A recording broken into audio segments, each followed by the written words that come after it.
How to create a subdomain on cPanel and install WordPress. Before we start, check out the best hosting services. They are recommended by experts with years of experience. To choose yours, click the links in the description below. So let's get started. First of all, simply log into your cPanel account.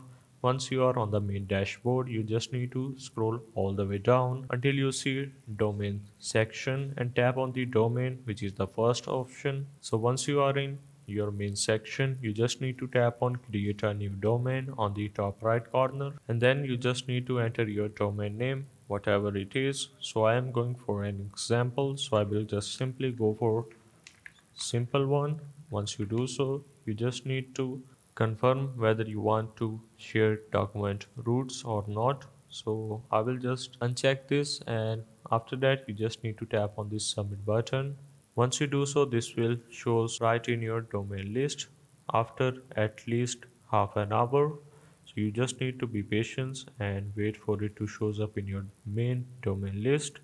So after that, the next step is you just need to go back, and then you need to look for the option which is WordPress and tap on this. Once you are in, you just need to tap on this install icon, and then you need to choose installation URL, and simply make sure to select your subdomain that you have created right now. So after that, you just need to scroll down, and as you can see, we have the site settings.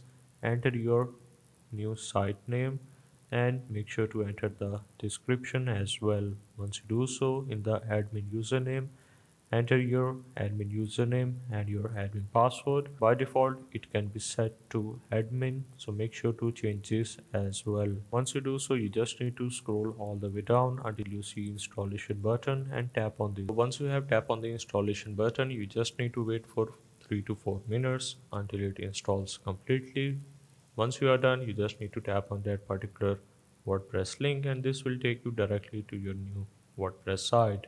So that was the process of how you can create a subdomain on cPanel and install WordPress.